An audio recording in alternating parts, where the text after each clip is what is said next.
She was smiling. That's the thing that haunts everyone who knew her.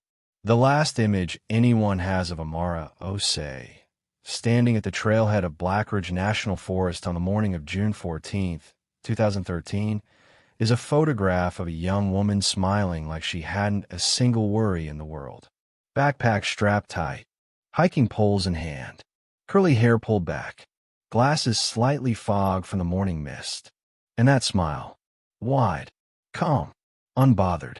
The ranger who checked her in that morning later told investigators that she seemed completely at peace. He said she waved at him as she crossed the wooden bridge at the trailhead entrance, and he remembered thinking, "This one knows what she's doing." He was right. Amara didn't know what she was doing. She was 28 years old, a wildlife biology graduate from the University of Michigan. She had hiked solo trails across 4 different states.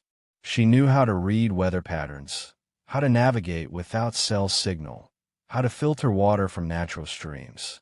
She was not a novice. She was not reckless. She was not the kind of person who made stupid mistakes in the wilderness, which is exactly why what happened next makes absolutely no sense. Because Amara Osei walked into that forest on the morning of June 14, 2013, and she never walked back out. No body. No distress signal, no final message, no trail of belongings leading somewhere investigators could follow. Just a young woman who stepped between the trees and vanished so completely that for 5 full years, nobody, not the police, not her family, not the dozens of search teams that combed those woods, could explain where she went or what happened to her. 5 years of silence. And then, on a cold October morning in 2018, a diver descending into the black water of Creston Lake, a remote body of water nearly 4 miles from the trail Amara had been hiking, saw something that made him stop breathing. Fabric, yellow fabric, weighted down, buried under silt and algae at 18 meters deep. A sleeping bag, zipped shut, and chained to the bottom of the lake. This is the story of Amara Osei, a woman who loved the wilderness, who trusted the trees, and who disappeared in a way that the official case file still cannot fully explain. This is the story of what 5 years of searching looks like when the answers are being deliberately hidden from you. And this is the story of what one diver found at the bottom of a lake that blew open everything investigators thought they knew. Stay with me, because this story does not go where you think it goes. Before we follow her into those trees, you need to understand who Amara was. Because when a person disappears, the world has a tendency to flatten them into a headline. A name, a statistic, another missing woman, another unsolved case. Amara Osei was not a statistic. She was born in 1985 in Columbus, Ohio, to Ghanaian immigrant parents who had sacrificed everything to build a life in America. Her father, Kwame, worked double shifts as a hospital orderly for 11 years before getting his engineering certification. Her mother, Grace, ran a small catering business from their home kitchen. They were a family that understood hard work, that understood patience, and that understood what it meant to fight for something. Amara inherited all of that. From the time she was a little girl, she was drawn to the outdoors in a way her parents didn't entirely understand. They were city people. They understood concrete and community and the warmth of a crowded family home. But Amara would spend hours in the small patch of woods behind their neighborhood, just sitting, watching, listening. Her mother used to say that Amara talked to trees the way other children talked to imaginary friends. She wasn't wrong. By the time Amara reached high school, she was volunteering with local conservation groups on weekends. She taught herself to identify bird species by their calls. She kept a handwritten journal of every trail she'd ever walked, distances, elevations, weather conditions, wildlife sightings. She was methodical about it, almost obsessive. Her college roommate at Michigan, a woman named Destiny, described Amara this way in a later interview. She was the most prepared person I have ever met in my life. Before any trip, she had a checklist. Before any hike, She had a backup plan for her backup plan. She wasn't paranoid. She just respected nature enough to take it seriously. She always said the wilderness doesn't punish you for being stupid. It punishes you for being unprepared. She graduated with honors. She got a research position with a nonprofit environmental organization studying forest ecosystems in the Great Lakes region. She was good at her work. She loved it. But by the spring of 2013, something had shifted. People who knew Amara in those months before her disappearance describe a woman who seemed quietly burdened.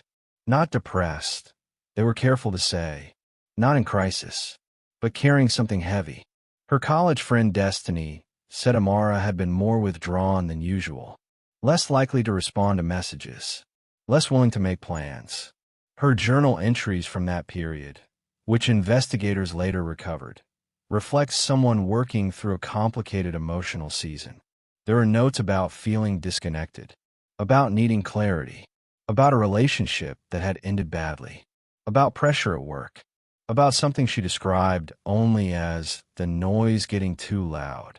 On June 10th, 2013, 4 days before she disappeared, Amara posted a single photo on her social media. A forest path, golden light cutting through the canopy. The caption read simply, "Soon." No one fully understood what she meant by that. On June 13th, she called her mother. The call lasted 42 minutes. Grace Osei later said it was one of the best conversations they'd had in months. Amara laughed. She talked about a family recipe she wanted to try. She said she loved her. She said she was going hiking for the weekend and would call when she got back. She never called back. The next morning, June 14th, 2013, Amara loaded her gear in her car, drove 2.5 hours north to Blackridge National Forest, checked into the trailhead, smiled at the ranger, and walked across the wooden bridge. She had with her a tent, a yellow sleeping bag, bright, distinctive, impossible to miss, a portable water filter, 3 days of food, a compact emergency kit, a handheld GPS tracker registered her name, and her trail journal. She was prepared. She was careful. She was experienced. And in the next 4 hours, something went wrong in that forest that nobody has been able to fully account for to this day. The Blackridge National Trail is not a beginner's trail, but it's not dangerous either. It's the kind of wilderness that draws serious hikers. Thick forest, minimal signage, sparse foot traffic on weekdays. Cell reception is essentially non-existent once you're more than half a mile from the trailhead.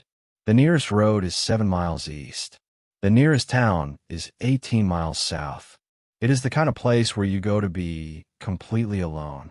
Amara had hiked similar terrain a dozen times. She knew the conditions. She had researched the trail beforehand.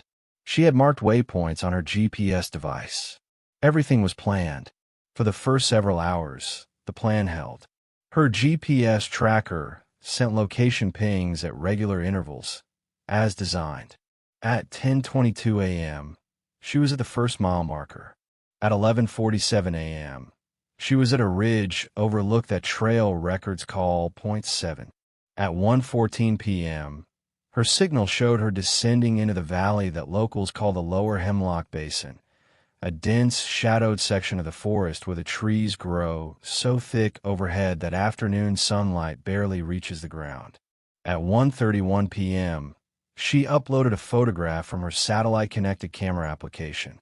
The photo showed a forest path, narrow, carpeted in moss, ancient hemlocks rising on either side. The image was quiet and beautiful. The caption she wrote was 4 words. Exactly what I needed.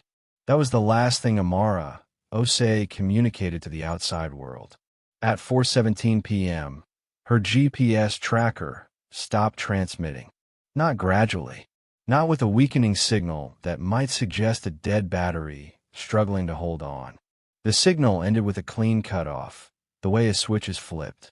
One moment the tracker was pinging her location, stationary, in the Lower Hemlock Basin, not far from where she'd posted her photo. The next moment, nothing. Search and rescue coordinators who later reviewed the GPS data made a point of emphasizing this. A dying battery doesn't produce a clean cutoff. A device moving out of signal range doesn't produce a clean cutoff. A device that malfunctions doesn't produce a clean cutoff. A device that is manually powered off produces a clean cutoff.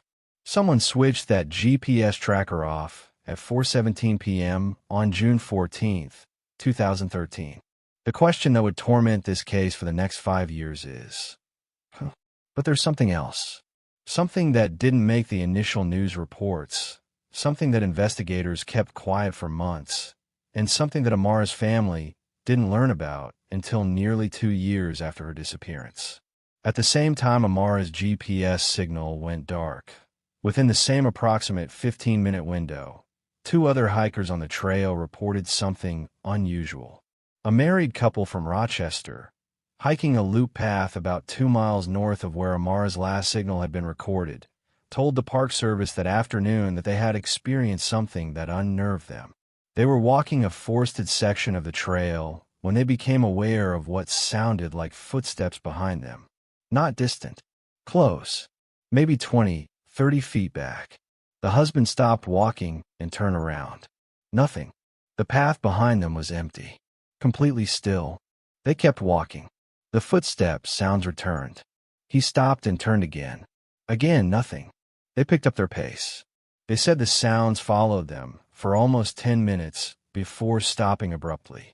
They reported it to the Park Service when they reached the trailhead, more puzzled than frightened, thinking perhaps a deer or some other wildlife had been shadowing them on the path. The Park Service took the report, filed it, and for nearly a year, no one connected it to Amara Osei's disappearance. But when investigators later mapped the timeline, the geography aligned with troubling precision. 2 miles north of Amara's last GPS position, the same 15-minute window when her tracker went offline. Someone was moving through that forest that afternoon, moving quietly, moving deliberately, and moving in a direction away from where Amara had last been tracked. Grace Osei made the call to police on the evening of June 16, 2013. 2 days had passed since Amara had entered the forest. 1 day since she was supposed to have returned. Grace had called Amara's phone. She had texted. She had called Destiny, called Amara's co-workers, called the ranger station at Blackridge. The ranger station confirmed she had checked in. They had no record of her checking out. By June 17th, 72 hours after Amara entered the forest, a formal search operation was underway. It was substantial. The county sheriff's department deployed a K-9 unit. The state's search and rescue volunteer organization sent 3 teams, totaling over 40 people. A private drone company offered aerial support. The Park Service mobilized their own trail rangers who knew the Blackridge terrain intimately. They searched for 11 days. Every quadrant of the trail system, the ridge areas, the valley basin where her last signal had been recorded, creek beds where an injured hiker might seek water, clearings where someone in distress might try to signal for help, cave formations on the eastern ridge where shelter might be sought in an emergency. The forest gave nothing back. No footprints passed the lower Hemlock Basin, and even those were partial, degraded by 2 days of wind before searchers arrived. No torn clothing on branches. No disturbed campsites. No emergency whistle signals. No mirror flashes. No signs of a fire having been made. No evidence that Amara had stopped anywhere after the 1:31 p.m. photograph. The dogs were perhaps the most unsettling part. The K-9 unit was given items from Amara's car to establish her scent. The dogs tracked her confidently from the trailhead, through the first mile, through Point 7, down into the lower Hemlock Basin, and then, near a specific cluster of old hemlock trees, approximately 300 meters from where her last GPS ping had been recorded. The dog stopped. Not the way dogs stop when a trail simply ends and there's nothing further to follow. The way dogs stop when something has happened to the scent itself, when the trail has been interfered with. Experienced handlers will tell you that certain chemicals, common household chemicals, widely available, nothing that would raise suspicion if found in a hiker's pack, can disrupt a dog's ability to follow a scent trail. The lead K9 handler didn't put that theory on the record until much later. At the time, they simply reported that the trail went cold at that location, 300 meters east of Amara's last GPS position. The search expanded. Volunteers moved the perimeter outward. Drones swept the surrounding forest canopy, looking for any patch of color that might indicate gear or clothing. Nothing. And then, on day 4 of the search, they found something that stopped everyone cold. It was a volunteer searcher who found it. A retired schoolteacher named Earl McKenzie, who had been walking a grid pattern through a forested section nearly a mile and a half west of the main trail, outside the established search perimeter, in an area that search teams hadn't yet reached. He almost walked past it. It was leaned against the base of an old Douglas fir tree, partially obscured by the fern growth at the tree's base. A green backpack. Amara's backpack. Earl stopped. He looked at it for a long moment. He had been briefed on what Amara was carrying. He recognized the make and color immediately. He radioed in without touching it, and within 40 minutes, investigators had sealed the area. What they found when they examined the backpack shook the lead investigator on the case. A detective named Raymond Hollis, 18 years on the force, experienced with wilderness disappearances, in a way he would later struggle to articulate to journalists.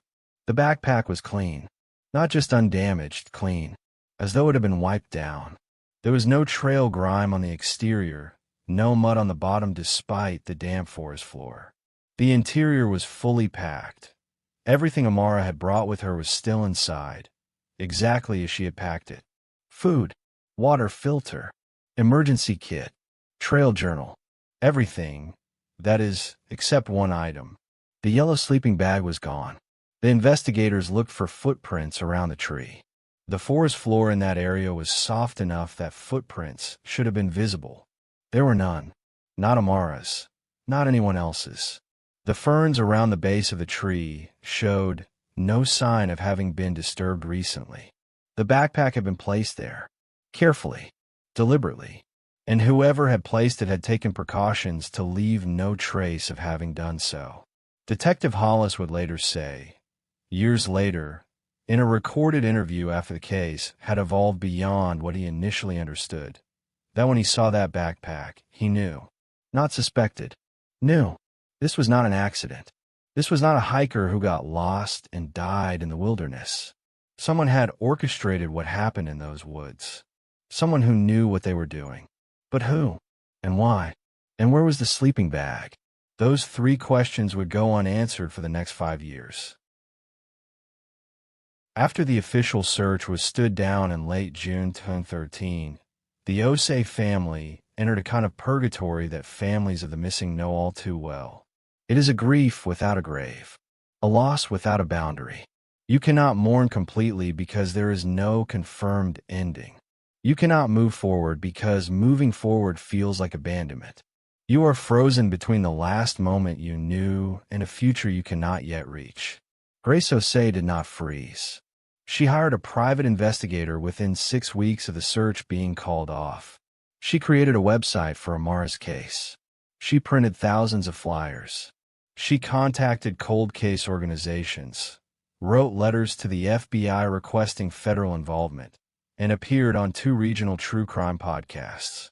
She drove to Black Ridge National Forest herself on 4 separate occasions over the following 2 years and walked the trails her daughter had walked, looking at the trees the way Amara used to, trying to understand what they were keeping from her. Detective Hollis had not dropped the case, but his resources were limited. A county department doesn't have the budget to sustain an active investigation into a case with no crime scene, no confirmed victim, no suspects, and no new leads. The file remained open, but it was not moving. In 2014, a tip came in from a man who said he'd seen a woman matching Amara's description at a roadside diner 50 miles from Black Ridge, 6 days after she disappeared. Investigators followed it. The woman turned out to be a local resident with a passing resemblance. Dead end. In 2015, a hiker exploring off-trail in the eastern section of Blackridge found what appeared to be the remnants of a small fire and a torn piece of dark fabric. Investigators tested the fabric for DNA. No match to Amara. Dead end. In 2016, a man contacted the family directly through the website, claiming to have information. He turned out to be a disturbed individual with no connection to the case. Dead end. The years accumulated like sediment. The case grew heavier and colder with each passing season. Amara's face remained on the website. The tip line remained active. Grace Osei continued to answer every email, every message, every agonizing, "I think I saw her," that trickled in from strangers. She never stopped. And then came October 2018. Creston Lake is not a famous body of water. It doesn't appear on most tourist maps. It sits in a protected environmental zone, roughly 4 miles west-northwest of the Blackridge Trailhead, accessible only by an unmaintained fire access road that the county had officially closed to public vehicles in 2009. The lake is cold year-round. Its eastern shore is bordered by dense, old-growth forest. It is, by most descriptions, forgotten. In October 2018, a state environmental survey team was conducting underwater terrain mapping across a series of lakes in the region as part of a habitat assessment project. The work was routine, sonar equipment scanning the lake floor, creating digital elevation maps, recording sediment composition data. The surveyor running the sonar equipment on Creston Lake was a graduate student named Marcus Webb. He was 24 years old, 4 months into his first real field assignment, and he was half listening to a podcast through one earphone when his equipment registered something that didn't belong. At a depth of 18 meters, roughly 70 meters from the lake's eastern shore, the sonar return showed an object with geometric regularity. Not a fallen log. Not a rock formation, not a submerged piece of farm equipment, common enough in rural lake surveys. The object had a shape that Marcus's brain kept trying to categorize as manufactured. Intentional. He flagged it. His supervisor reviewed the sonar data and agreed. An anomaly worth investigating. A dive team was brought in 3 days later. The water in Creston Lake in October is brutally cold. Visibility at 18 meters was described by the lead diver, a man named Paul Renner with 20 years of underwater recovery experience, as near zero. He was working almost entirely by touch, moving through black water with a handheld light that illuminated maybe 2 feet in front of him. He descended, reached the depth, swept his light slowly across the lake floor. Silt, algae, waterlogged branches. The normal architecture of a forgotten lake bed. And then his light caught something yellow. He stopped moving. He let his own momentum settle until he was completely still. He moved the light slowly. The yellow surface was partially buried under accumulated silt, as though it had been there long enough for the lake floor to gradually reclaim it. But it wasn't hidden by accident, because as Paul moved his light along the length of the object, he saw what it was. A sleeping bag. Yellow. Fully zipped. Still structurally intact despite its time underwater. He moved closer. He saw the rope. Thick, deliberate rope, wrapped multiple times around the length of the sleeping bag. The kind of wrapping you do when you want to make sure something stays closed and stays together. And below the rope, he saw the chain. Heavy gauge. Attached to 2 weight plates, the kind used in gym equipment, that had been placed deliberately on the lake floor as anchors. This sleeping bag had not drifted here. It had not been swept in by a flood event. It had not fallen from a boat. It had been brought to this location, weighted, and sunk.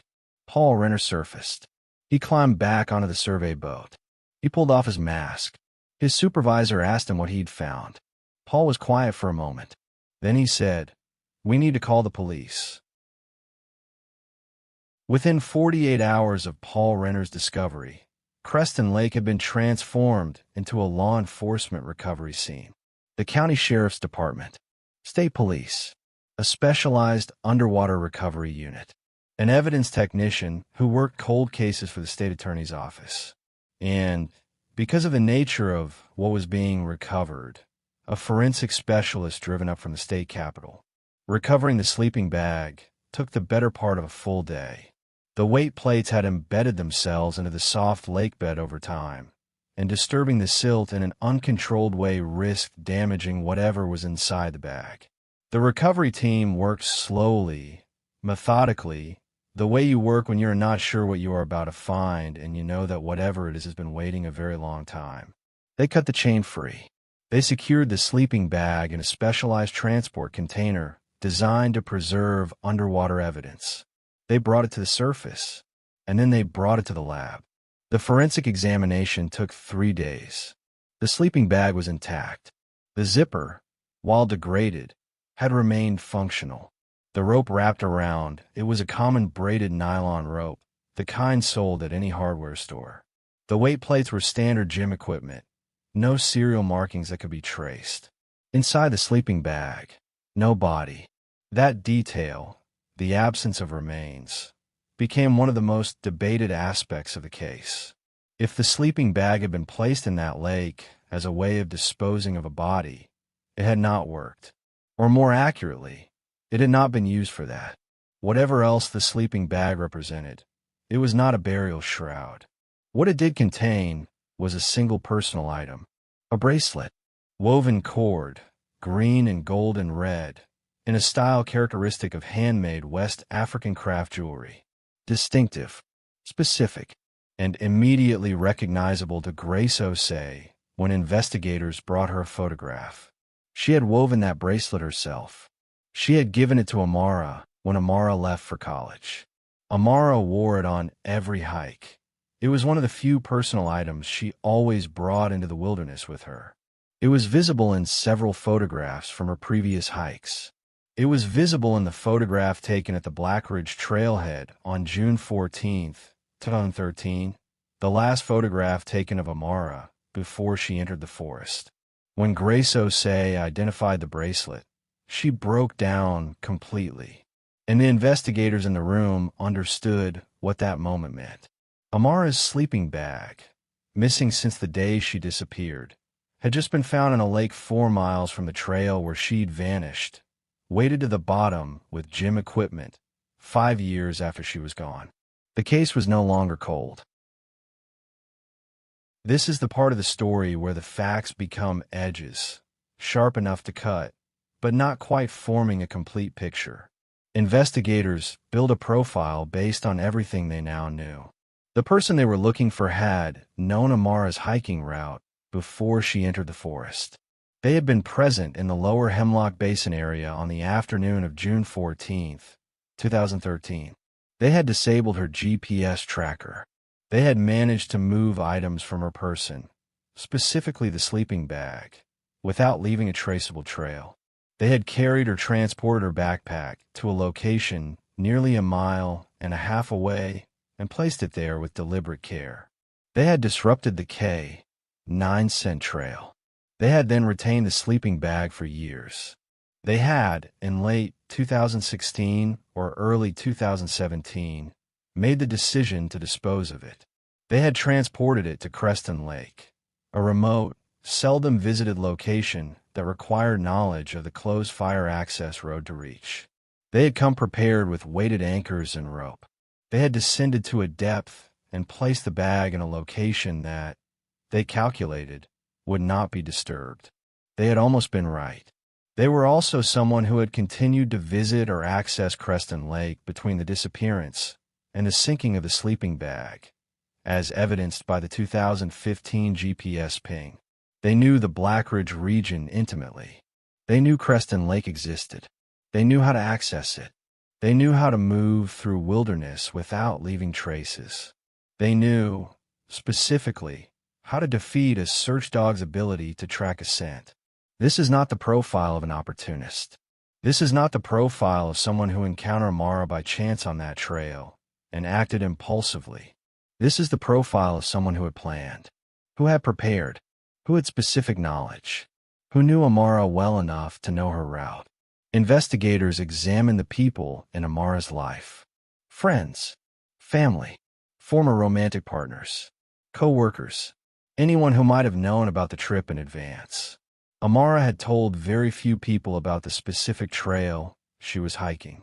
Her mother knew she was going to Blackridge National Forest, but not which trail. Destiny knew she was taking a solo hiking trip, but not the destination.